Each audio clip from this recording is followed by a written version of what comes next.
Welcome to the Multiply Your Success podcast, where each week we help growth-minded entrepreneurs and franchise leaders take the next step in their expansion journey.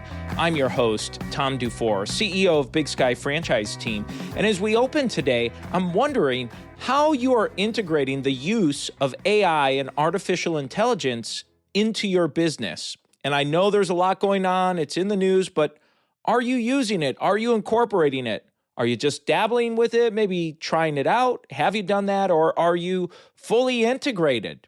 Well, our guest today is Dr. Sandra Metzger, who's a lifelong pioneer in education and new technology, and she shares with us some practical strategies to start using AI in your business. Now, Dr. Metzger is the founder and co-owner of Inspired Pathways Group, where she partners with businesses and educational institutions in leveraging artificial and human intelligence to innovate and overcome unique challenges.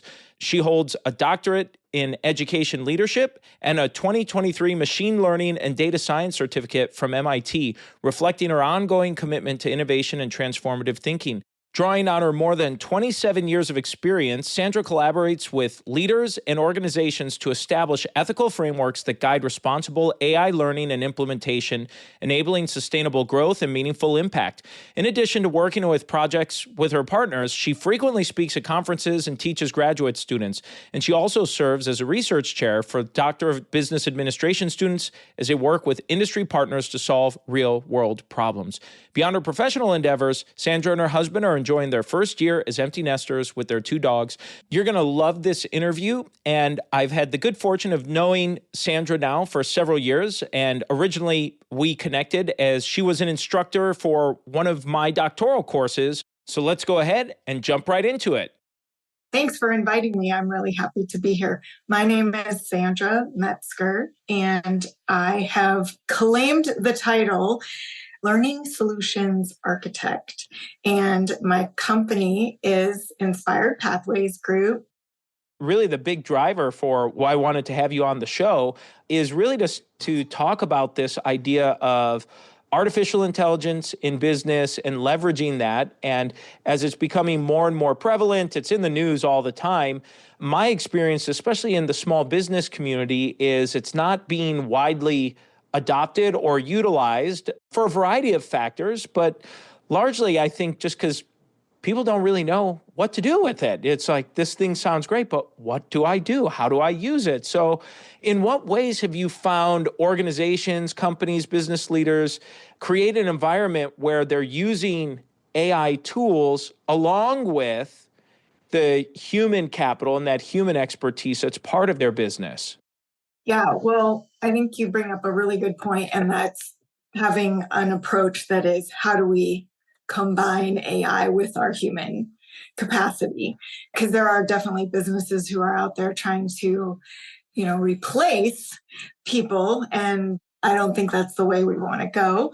But when I first started experimenting with AI, and this was even prior to the release of ChatGPT, which was already 2 years ago, I saw it as a tool, a way that software works, and, a tool that could be used. And over the last 2 years, especially, I've begun to see it as a way of working and interacting, not just a tool, because it continues to develop and its potential is every day there's something new coming out. And so if we think about using it like a tool, then we're always behind in our game, right? We're always like, well, I haven't learned how to do that.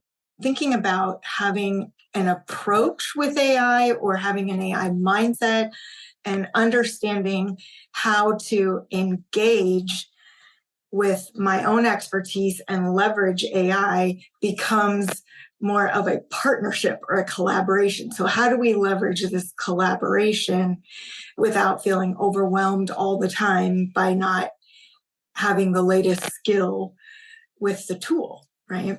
And so where I see people, and myself included in my own business, where I see it working really well is when you begin to collaborate with it and look at it like a team member And like any good team member, you should know who that team member is, what they're capable of.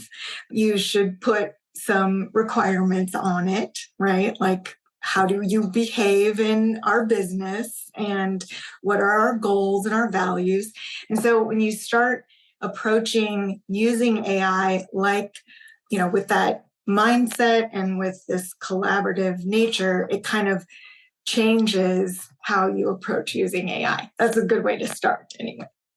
You make a good point here in really talking about kind of this responsible use, ethical use of artificial intelligence, incorporating that into business. You're kind of starting to go down that pathway. So as a leader of an organization, how can you really make sure that you're honing in or staying in this responsible use or ethical use? Well, the first thing I would tell any business leader is that if you aren't learning how to use AI and learning what it means for your organization, and that doesn't mean like going back to school, but it does require a little bit of investment in some upskilling. You can't outsource this. It has to be part of your role as a leader, that you understand what's going on. And then if you as a leader have done a good job being clear about your business's value proposition, about your values, your framework for doing business, just all the things that make a really tight business, then you can train, and literally it's training an AI, whatever tools, and there are tools that, come, like AI comes in the form of tools. It just doesn't act like normal tools. But you can train the tools that you use to function the way you want your business to function.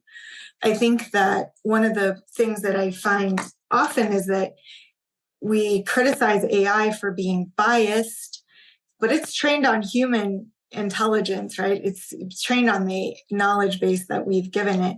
And so you have a lot of say in how the AI helps you do your work. And if you're getting a lot of bias in the output, it's probably time to take a look at what you've been giving it or how you've trained it.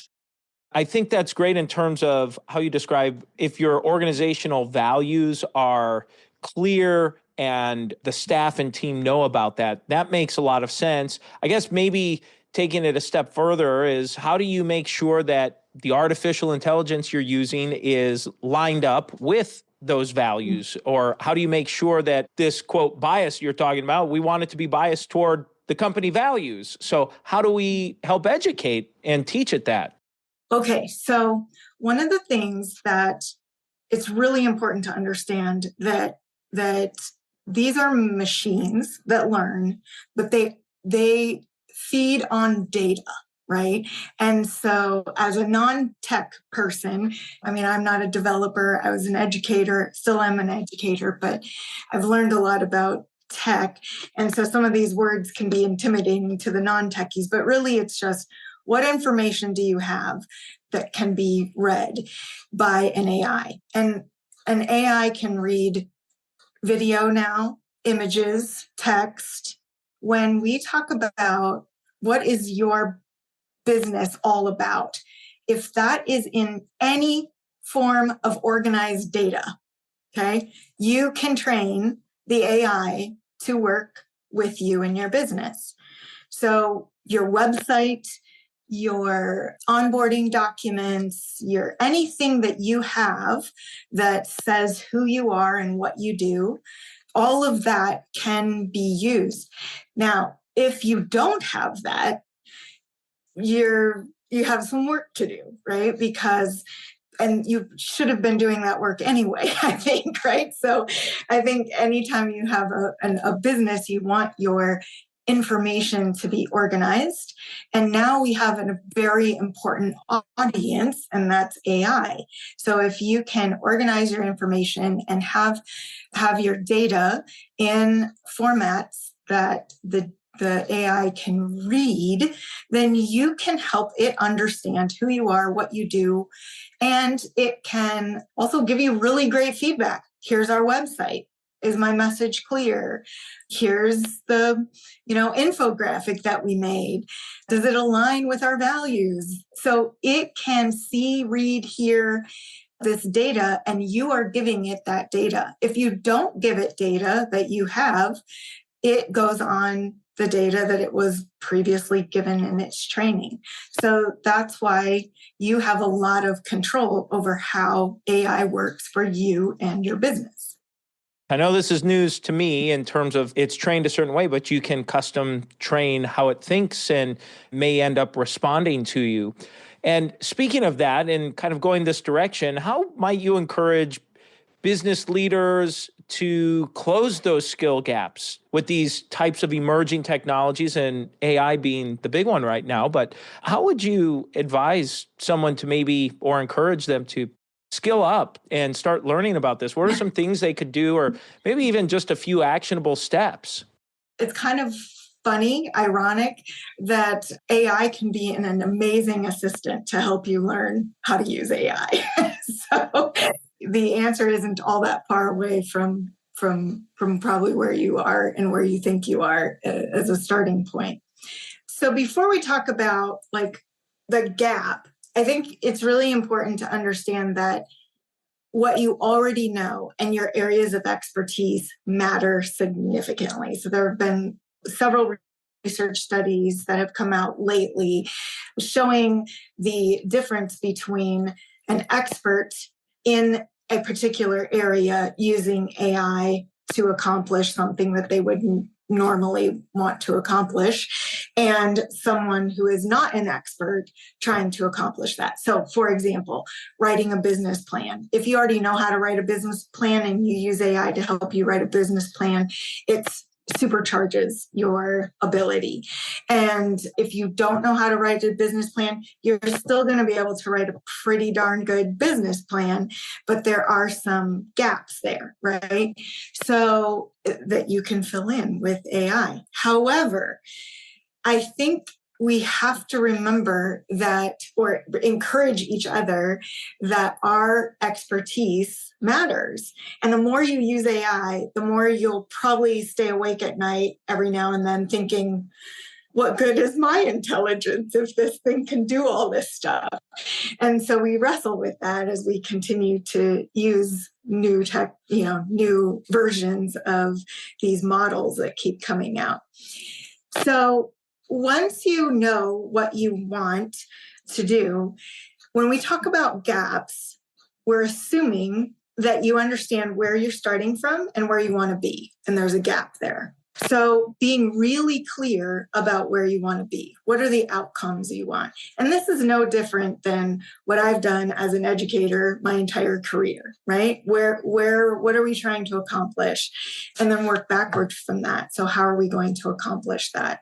And being able to ask those really good questions regarding that gap, understanding who you are as a learner or how learning works. Put that together with AI, have some good conversations, and you have, within seconds usually, really good upskilling plans. When I meet with clients, they'll say like, no, this is going to take a long time. I'm like, give me an hour. I'll show you what to do in an hour. Right? So it really happens quickly if you have that framework, and the framework isn't any more complicated than where do I want to go? Where am I now? How do I get from here to there? And you can work on that upskilling. As you've grown in this and you've been an educator for many years, how would you say your experience in education, as a business owner, as a leader, how would you say that has shaped your perspective on leveraging and utilizing AI in various business contexts? That's an important question. And it's a great opportunity for me to do a little shout out here just for a second, which is that I have been an educator now 28 years. I would not have even dreamt of doing anything in a business realm if it hadn't been for people like you, Tom, who were part of the Doctorate in Business Administration program where I was teaching, and teaching about teaching, not business, teaching. And so you and some of your other your fellow students as you graduated and began to give me advice on how to start a business and run a business. So yes, I now have some experience with education and business. So for me, it's really that intersection of theory and practice. And I've always been really excited about learning theory and then how that applied, or how technology, how we could leverage technology for learning. And along comes AI and all of that, not just, yes, I had some basic expertise in that, but the opportunity to then apply that with AI has been unexpected, but very rewarding, because learning, being able to learn, is our biggest skill. Like, it's the biggest skill that we need to have right now. And so learning, adapting, which is always part of learning, right? And so what I feel like is I have this opportunity through my business and through my teaching practices to research what's happening. When I'm teaching, I'm actually practicing some of that. I've been teaching in a master's program for artificial intelligence and writing curriculum for that, which would have been outside of my comfort zone, but I got comfortable with being uncomfortable. And then consulting, again, applying those ideas and getting on the ground frontline feedback and just having that loop. So just feels like a really good place to be, where I get to experience all of it at once. And it's all really messy most of the time. Absolutely. Well, one of the things I always like to make sure we include is, you mentioned your experience and background and now running your own business, is making sure people have a chance to get a hold of you. If they're listening to this saying, boy, I really like what Sandra has to say, I'd love to maybe see how she can help my business or help me to learn or grow as a leader, or our organization to implement some of these AI tools and techniques, how can they get in touch with you? Sure. I have a website, and it's inspiredpathways.org. Through that website, you can also connect with my online community. I have a learning platform. This winter now we'll be launching some asynchronous sessions, but also some synchronous virtual meeting groups and things like that. So I love learning with other people and creating learning experiences. So that'd be great. Reach out. There's a way to make an appointment, and happy to talk to people. And I do think it's important for people to know that this isn't a huge consulting gig, right? You can learn so much from just a few hours of talking through what you're doing, what your processes are. I am here to connect people with super intelligence, right? So it's really, really fun. I'm having a lot of fun doing it. Wonderful. Well, we'll make sure we include the links to your website in our show notes, and how to reach out and join up with your sessions that you're running for your synchronous and asynchronous learning opportunities there, for someone who says, boy, yeah, that sounds interesting. I'd like to learn a little bit more about this and learn from someone who knows more than I do on this subject. So I think that sounds wonderful. Well, Sandra, this is a great time in the show. We like to make a transition, and we ask every guest the same 4 questions before they go. And the first question we ask is, have you had a miss or two on your journey and something you learned from it? I worked really hard for quite a while on a learning platform when I was working for a software company. And it did not rise to the level of priority for the CEO, and it became a miss. And it wasn't so much of a miss as in like we made mistakes along the way, but it really felt like a loss to me. And I actually kind of had to mourn the loss of something that mattered and that I had invested a lot of time in. Like most of the misses that we have, it taught me a lot, and I'm really grateful for the experience. For one thing, I did learn I am prone to optimism, and I can promise to have things accomplished that I probably don't have control over really getting them accomplished. And so taking a good look at how much I tell people, yeah, we can do that. Now, I just said that about AI, but really, we can do that. And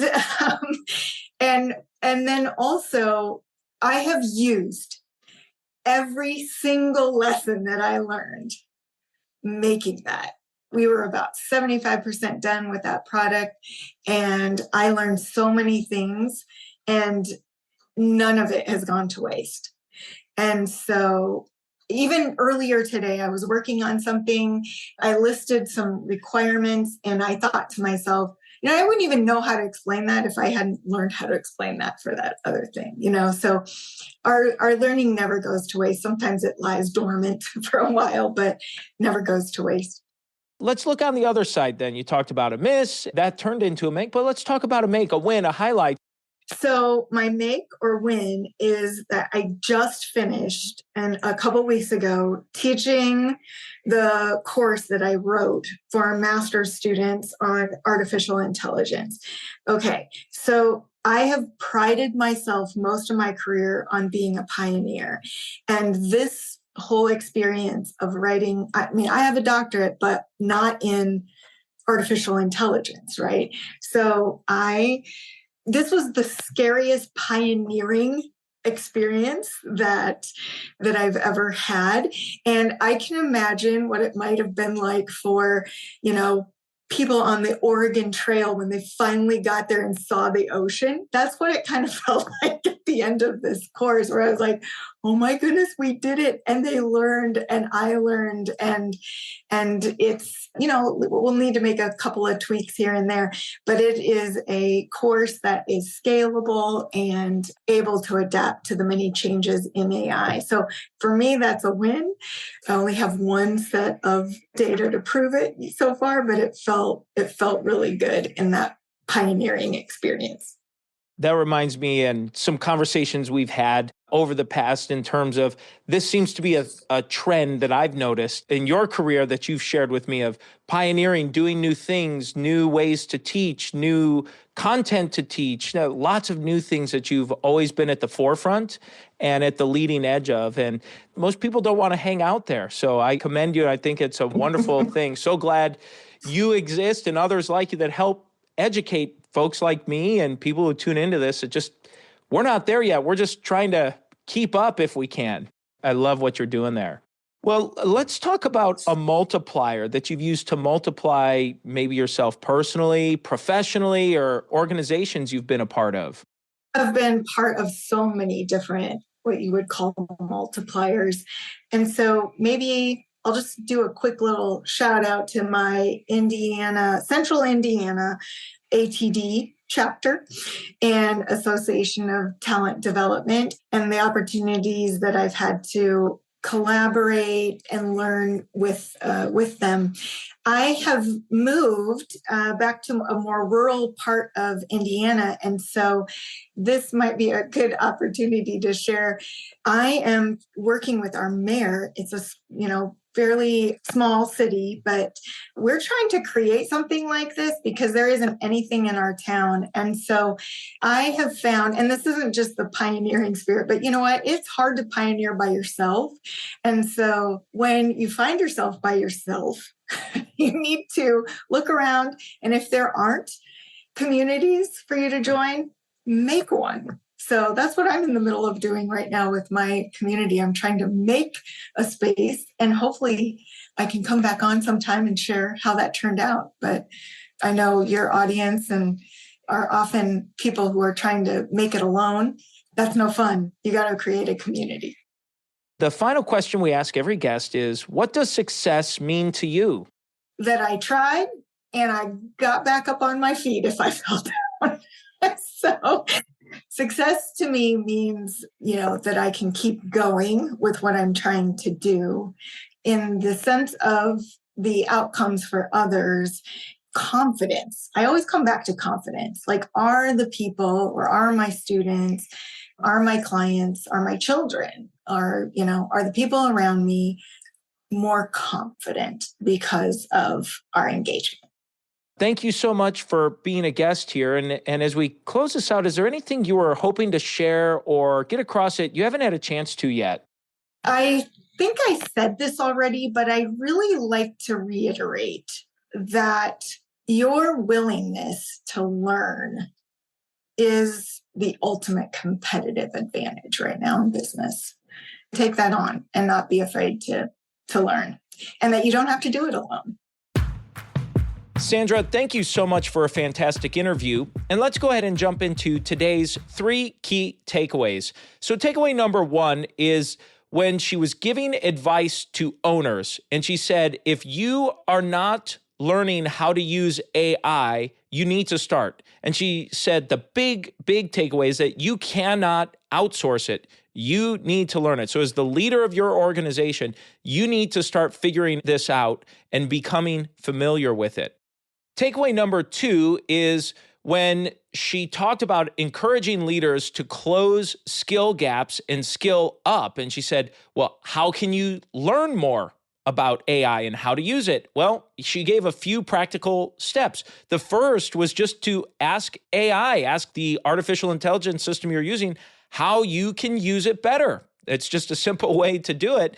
And the tool itself will help teach you how to use it. If you already know how to use AI, then you can start getting more clear on the questions and types of questions you want to ask and start learning how to ask better prompting or prompts to the system. And the final question she said there was find out where you are now, where you want to go, and then start determining how you get there. Takeaway number 3 is when she talked about leaders and how you as a leader or I as a leader, how we are using or viewing AI. And she said, if you're viewing it only as a tool, you're viewing it the wrong way. What she said is you need to view it as a way to collaborate, that you are collaborating with AI. So to not just view it as a tool because of how it learns and the things that it's capable of. And now it's time for today's win-win.